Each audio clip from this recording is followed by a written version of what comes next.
না, এই হামলা থেকে বাঁচার জন্যই তো আমাদের আন্দোলন হয়েছিল নাকি?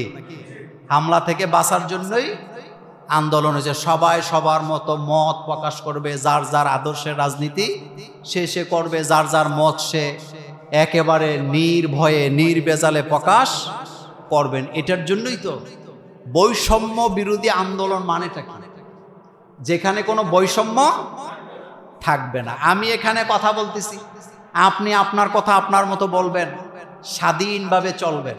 কিন্তু আবু নসর আশরাফি তিনি তার উপরে হামলা মানে সারা বাংলাদেশের আলেম সমাজের উপরে কি হামলা? সে কে? তার বাপ একজন শাইখুল হাদিস, সে আরেকজন শাইখুল হাদিস, শাইখুল হাদিস ইবনে শাইখুল হাদিস। এই মানের লোকের উপরে হামলা যারা করতে পারে তারা কি খুব ভালো মানুষ? তারা কি খুব ভালো মানুষ? তারা কি সমাজের ভালো কাজ করবে বলে আমাদের মনে হয়? যারা এই হামলা করেছেন আমরা নিন্দা জানাচ্ছি, পাশাপাশি দোয়া করছি আল্লাহ তাদেরকে হেদায়েত দান করেন। আল্লাহ যেন তাদেরকে কি করেন, আর হেদায়েত যদি কপালে না থাকে অতীতের অত্যাচারীদের মতো যেন আল্লাহ তাদেরকেও ধ্বংস করেন।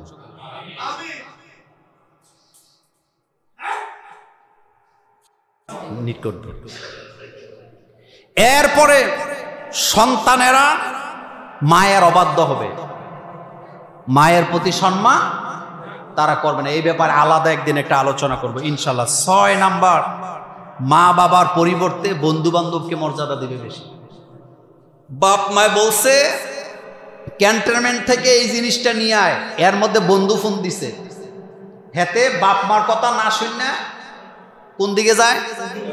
এরকমের পোলাপান আমাদের জুমুরে নাই, বুঝবেন কিয়ামত নিকটবর্তী। কথাগুলা বলেছেন মুহাম্মাদুর। বর্তমান সমাজে ম্যাক্সিমাম পোলাপাইন মা বাপের চাইতে বন্ধু বান্ধবের মর্যাদা দেয়। বন্ধু ফোন করছে অমুক জায়গায় ক্যারাম বোর্ড খেলবে, আড্ডা দিবে, হেতে মা বাপের মিথ্যা কথা বলে মা বাপ অমুক জায়গায় যাইতে বলছে, অর্ডার দিছে, ওই কাজটা না করে বন্ধু বান্ধবের কাছে চলে যায়। এরকমের বেয়াদব ছেলে মেয়ে আমাদের সমাজে আছে না? এটা কিয়ামতের আলামত। বলেন এটা কিসের আলামত? কিয়ামতের আলামত। 7 নাম্বার, বাবার প্রতি জুলুম করবে সন্তানেরা। সম্পদের জন্য বাপেরে ধরে পিডায়, এরকম ভিডিও বোধ আপনাদের নজরে আসে না? সম্পদের জন্য বাপ মারে ধরে বাপেরে ধরে পিডায়, বাপের জানাজা পড়তে দেয় না। এরপরে 8 নাম্বার, নিকৃষ্ট ব্যক্তিদেরকে নেতা বানাবে। বলেন কাদেরকে নেতা বানাবে? মমতাজের মতো লোক আমাদের নেতা হয়েছিল না? কথা আসতে কোন কেন? গায়ক গায়িকা নায়ক সংসদের মতো পবিত্র জায়গায় দাঁড়াইয়া দাঁড়াইয়া বাউল গান গাইছে। নির্লজ্জতা কাকে বলে? নির্লজ্জতা কাকে বলে? শিক্ষিত, মর্যাদাশীল, জ্ঞানী, শিক্ষক, ডক্টরেট করা লোক আমাদের দেশে অভাব নাই, অথচ বাজারে গান গাওয়ার না লোক নাটকের মধ্যে নাচছে। এরপরে কি বলে? আপনার সিনেমাতে অভিনয় করছে। এগুলার নিয়ে কি বানাইছে? নারায়ণগঞ্জের এক মহিলা সংসদ সদস্য হয়েছিল, নাম কি? আইবির রহমান।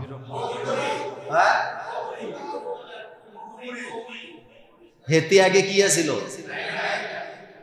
হেতি গেছে সংসদে, আমাদেরকে আইন চালাইয়া শিখাবে। রাসূল বলেছেন এই রকমের নিকৃষ্ট লোকদেরকে যখন সমাজে নেতা বানানো হবে বুঝবা কিয়ামত নিকটবর্তী।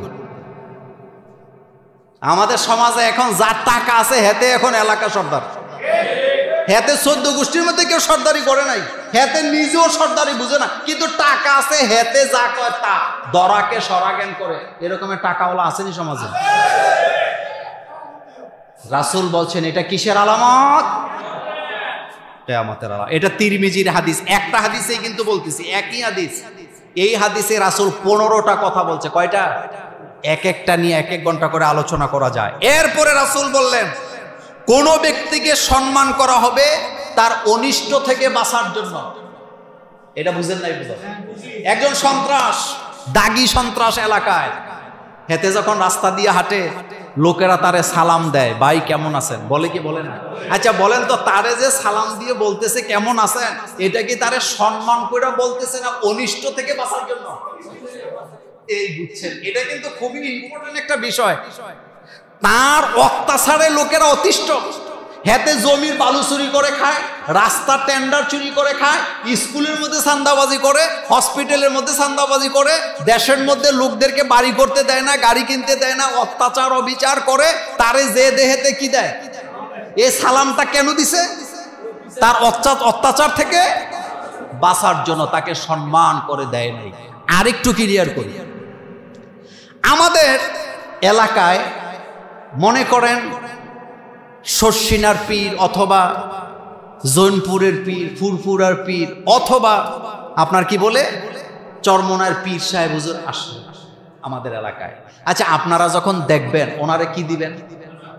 কথা কয় না, সালাম দিবেন। আচ্ছা ওনারেও সালাম দিলেন। বাংলাদেশের একজন দাগি সন্ত্রাসী কালা জাহাঙ্গীর, কি জাহাঙ্গীর, হেতে আপনাদের এলাকায় আসছে, তারেও কি দিবেন?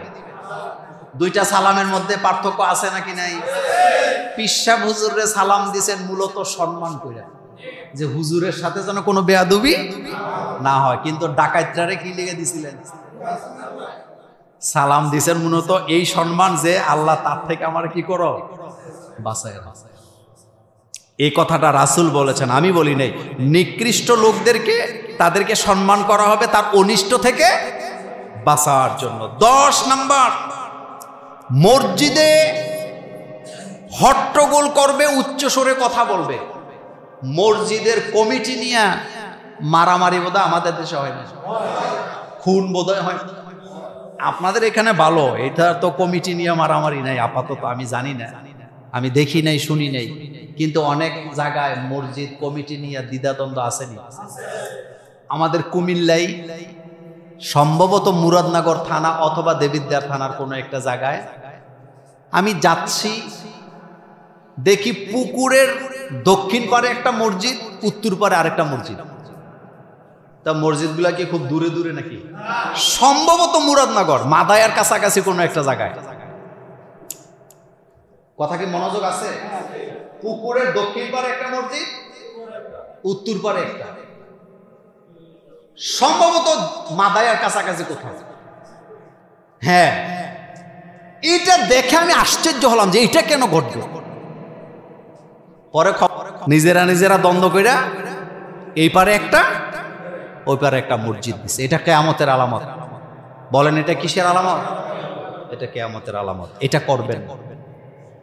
এরপরে রাসূল করিম সাল্লাল্লাহু আলাইহি ওয়াসাল্লাম 11 নম্বরে বলেছেন, পুরুষ লোকেরা রেশমি কাপড়, যেটাকে সিল্কি কাপড় বলে, এগুলা তারা পরবে। আমাদের দেশের অনেক বড় লোকেরা কি রেশমি কাপড় পরে। পুরুষের জন্য রেশমি কাপড় হালাল না হারাম? পুরুষের জন্য স্বর্ণ অলংকার পরা হালাল না হারাম? কিন্তু এটা পরবে। এরকম নেতা আমাদের দেখেন অনেক জায়গায় আছে। এরপরে রাসূল করিম সাল্লাল্লাহু আলাইহি ওয়াসাল্লাম বলেছেন, প্রকাশ্য মদ পান নেশা করবে তারা, তাদেরকে বাধা দেওয়ার মতো লোক থাকবে না। নেশা জাতিকে উন্নত করে না ধ্বংস করে? মদের ব্যাপারে একদিন আলোচনা করব। পৃথিবীর যত দেশে মদ খাইতো তারা এখন আস্তে আস্তে এটা ছাড়তেছে, কারণ মদ নেশা মেধা শূন্য করে। মেধা কি করে? শূন্য করে দেয়। এরপরে রাসূল করিম সাল্লাল্লাহু আলাইহি ওয়াসাল্লাম বলেছেন, বাদ্যযন্ত্র নিয়া পরে থাকবে। কি যন্ত্র নিয়া? বাদ্যযন্ত্র নিয়া। তারপরে 14 নম্বরে রাসূল করিম সাল্লাল্লাহু আলাইহি ওয়াসাল্লাম বলেছেন, তারা নায়ক নায়িকা গায়ক গায়িকা তৈরি করবে। নায়ক নায়িকা গায়ক গায়িকা কি করবে? তারা তৈরি করবে। এরপরে 15 নম্বর, উম্মতের মধ্যে আগের লোকদেরকে পরবর্তী লোকেরা অভিশাপ দিবে। কি দিবে? অভিশাপ দিবে। তারা বলবে আগের লোকেরা ভালো ছিল না। এরকম বলুন না লোক আমাদের সমাজে নাই, আগের লোকেরা ভালো ছিল না, তুমি ভালো। আমাদের দাদার যুগে জমি জামা বিক্রি হইতো, দলিলও করা লাগতো না। আর এখন দলিল করেও জমি পাওয়া যায় না। কথা কন না কেন? আগের দিনে জমি চাস্তো ভাই জ্যাঠতো ভাইয়ের কাছে বিক্রি করছে, খালি বলছে ভাই যা এটা তোরে দিয়ে দিলাম, দলিল আছে নি? কিন্তু কোনোদিন যে কইছি না আমি বেশি নেই না। আর এখন জমি বিক্রি কইরা দলিল করার পরেও জমি পায় না, এরকমের ঘটনা এক দুইটা না হাজার হাজার। মিয়া সাহেব, এটা কিয়ামতের আলামত। বলেন এটা কিসের আলামত? কিয়ামতের আলামত। সুতরাং বলতেছিলাম আযাব গজব এটা আসে কার পক্ষ থেকে? আল্লাহ পাকের পক্ষ থেকে। আমাদের জুমুরে কোন নেশাকে চলতে দেওয়া, এটা আসতে কইছেন। কোন জুয়া খেলতে দেওয়া, কারণ নেশাকুর থাকে যেখানে, চুরি থাকে সেখানে। চোরের কোনো কি নাই, কথা কয় না, চোরের কোনো কি নাই। রাজি আছেন আপনারা? জুমরে কয়টা জিনিস চলতে দেওয়া হবে না? 1 নাম্বার নেশা। বলেন 1 নাম্বার, আরো আসতে কোন? 2 নাম্বার, কারণ এই দুইটা জিনিস সবচেয়ে বেশি অপরাধের মূল। জুয়ারিরা নিজের বউ বিক্রি করে জুয়া খেলানোর লিগে, নেশা করে নিজের মায়েরে ছুরি মারে নেশা করার লিগে। এই কথাগুলো সত্য নেই? সত্য। মসজিদ একটা দিচ্ছেন, মাদ্রাসাও একটা করতেছেন, কিন্তু এলাকাটা যেন পরিচ্ছন্ন